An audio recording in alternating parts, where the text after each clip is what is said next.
दोस्तों, इज़राइल कह रहा है कि अरे हमने तुमको बचा लिया है, हमने तुमको ईरान से बचा लिया है। वाह वाह वाह वाह, ताली बजाओ, पेड़ा खाओ। यहाँ पे सीएनएन ने रिपोर्ट किया है कि इज़राइल जो है उसने ये ट्रम्प को बताया था कि तुम मार दिए जाओगे, और Iran is plotting to kill Donald Trump. वाह, क्या बात है। तो डोनाल्ड ट्रम्प टीवी पर आके ये बोलते हैं कि मुझे पता है कि वो मुझे मारने की कोशिश कर रहे हैं, मुझे पता है कि वो मुझे मार देंगे, मुझे पता है कि वो अपने प्लान में सक्सेसफुल हो जाएंगे, इसलिए मैं हमला कर रहा हूं। आशा करता हूं आप सब बहुत अच्छे होंगे। मेरा नाम है सिद्धांत अग्निहोत्री, स्टडी ग्लोस पे आपका बहुत बहुत स्वागत है। अब इनको क्या पता है क्या नहीं, ये तो बात की बात है, लेकिन आज दोस्तों जो एआई एसएससी वाला कोर्स है, आज हम इसको बंद कर देंगे। आज आखिरी दिन है, आज इसकी दूसरी क्लास होगी। तो make the best out of it. अगर आप वनडे एग्जाम्स या एसएससी की तैयारी कर रहे हैं तो ये बहुत ही शानदार कोर्स आपकी काफ़ी हेल्प करेगा, जिसमें performance analysis, weak topic detection, previous year question, pattern detection सब हम बताएंगे। एआई आपका साथी बनेगा। तो बात यह है कि जो डोनाल्ड ट्रंप है, रिपोर्ट के हिसाब से कि मोसाद ने वार्न किया था डोनाल्ड ट्रंप को कि आपको मारने की साजिश कर रहा है ईरान।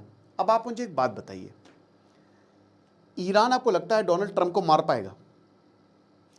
डोनाल्ड ट्रंप की मारने की साजिश ईरान आज से नहीं, जब से वो प्रेसिडेंट बने हैं वो तब से कर रहा है।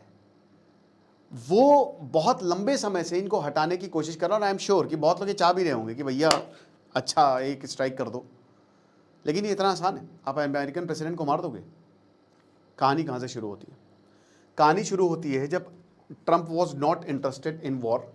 उनको एक ऑफ रैम्प चाहिए था किसी तरीके से, क्योंकि अंदर ही अंदर उनकी अप्रूवल रेटिंग घटती जा रही थी और बुरे हालात थे।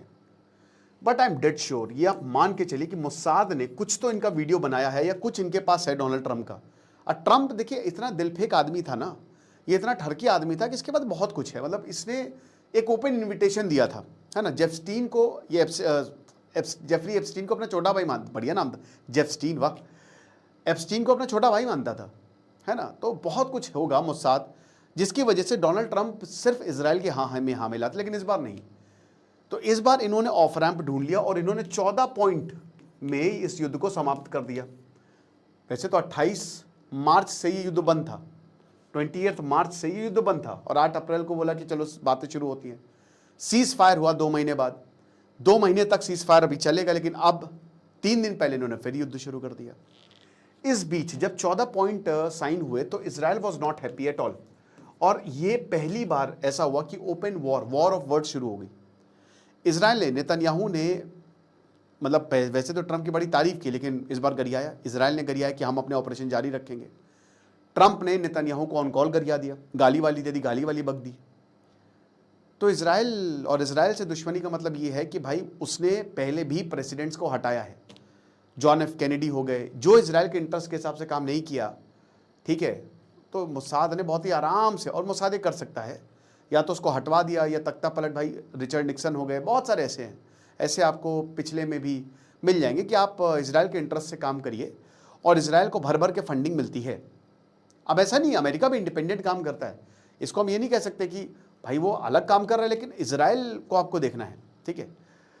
अब क्या हुआ कि एकदम से हम ये देखते हैं कि ट्रंप ने बिना बात के युद्ध फिर शुरू कर दिया। ईरान ने 3 कंटेनर्स को मारा, 3 कमर्शियल सेलर्स पर हमला किया। डोनाल्ड ट्रंप ने क्या किया, उन्होंने 3 भारतीयों को मार दिया बिना बात के। तो बड़ा मुजरिम कौन है? अब दोस्तों इसराइल ये कह रहा है कि हमने वार्न किया है कि डोनाल्ड ट्रंप का असैसिनेशन करवाया जाना था। 2 चीजें, पहली बात, हो सकता है कि यह सच हो, लेकिन दोस्तों ईरान जैसा देश वो आज से नहीं, बहुत लंबे समय से ट्रंप को मारने की कोशिश कर रहा है। दूसरा, ये जानबूझ के खबर लीक करवाई जा रही हो मोसाद द्वारा, ठीक है, ये जानबूझ के खबर ऐसी फैलाई जा रही हो कि डोनाल्ड ट्रंप को ये पता चले और पूरी दुनिया को ये पता चले कि आखिरकार ईरान क्या प्लान कर रहा है, और उसके बाद जो है हम युद्ध शुरू कर दें। क्योंकि इजराइल बहुत खुश है, युद्ध शुरू है, जब तक ईरान को क्रिपल नहीं करेगा। देखिए ईरान, इजराइल और अमेरिका दोनों का मानना ये है कि ईरान धीमे धीमे जो है वो अपनी ताकत बढ़ाता है, उसके अंडरग्राउंड मिसाइल सिटीज़ हैं, न्यूक्लियर ब्लफ काम नहीं किया। इससे पहले जो लेक्चर था मैंने आपको बताया था कि ईरान पर भले ही उन्होंने सैंक्शंस हटे, भरोसा नहीं कर रहे हैं कि हम कैसे आखिरकार ईरान पर ट्रस्ट कर लें, आज नहीं तो कल सीज फायर टूट जाएगा।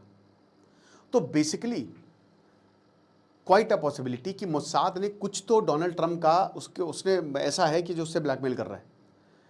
क्योंकि देखिए, ये युद्ध शुरू करने का, ये वॉर शुरू करने का ट्रंप के लिए कोई मतलब नहीं है। हम कह सकते हैं कि ट्रंप वॉज बाइंग टाइम, मैंने खुद बोला है, ट्रंप या तो टाइम बाय कर रहा था, फिर उसके ईगो पे बात लग गई। बट अगर आप पिछले कुछ इवेंट्स देखो, आप युद्ध करते हो फिर आप बातचीत करते हो, बातचीत में आपका ही भला है। लेकिन ये बातें फैलाई जा रही थी, ये बातें हो भी रही थी कि डोनाल्ड ट्रंप जो है वो हार गए हैं बेसिकली। उन्होंने 14 पॉइंट्स में मैक्सिमम, अच्छा ये कौन फैला रहा था, अगर आप थोड़ा सा इन डीप जाओगे तो ये भी इजराइल बार बार इंस्टिगेट कर रहा था अलग अलग माध्यमों से कि कहीं ना कहीं वो युद्ध शुरू हो। हिजबुल्ला, देखिए ईरान ये भी था ना कि हिजबुल्ला क्यों नहीं है सीज फायर में, बाद में हिजबुल्ला का भी नाम आया। इजराइल ने हिजबुल्ला से भी सीज फायर किया, मतलब लेबनान से, लेकिन वो सीज फायर अगेन इजराइल को बहुत ज़्यादा फेवर करता है। तो देखिए, ये यहाँ पे Iran was not planning to assassinate Trump, but Mossad was definitely planning. अगर असैसिनेट नहीं तो कुछ तो था कि भाई तुम्हारा कुछ नहीं बचने वाला। डोनाल्ड ट्रंप 2016 से 20 तक उसने सारे के सारे फैसले इजराइल के पक्ष में लिए, सब जहां पे उसका इंटरेस्ट है। 2024 अभी ये जो नया टर्म है, इजराइल से पक्ष में लिए। इजराइल पाकिस्तान के खिलाफ है, वो नहीं चाहता कि पाकिस्तान जो है वो स्टेबलाइजिंग फोर्स में आए, इजराइल नहीं चाहता। डोनाल्ड ट्रंप अब बार बार प्रेशर कर रहा है। डोनाल्ड ट्रंप ने क्या बोला पाकिस्तान को कि तुमको इजराइल को रिकॉग्नाइज करना पड़ेगा, और पाकिस्तान ने ओपनली बोला है कि इजराइल जो है वो नर्क है। ख्वाजा आसिफ इनके डिफेंस मिनिस्टर ओपनली बोला है।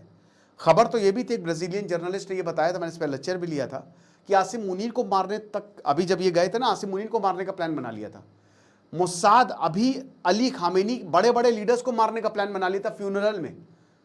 आपको लगता है कि ईरान, ये सब डीप स्टेट बड़ा खतरनाक है, अंदर तक घुसा हुआ है, ठीक है ना। आपको क्या लगता है मुझे कमेंट बॉक्स में बताइएगा। खुश रहिए, पढ़ते रहिए। दिस इज सिद्धांत अग्निहोत्री, साइनिंग ऑफ।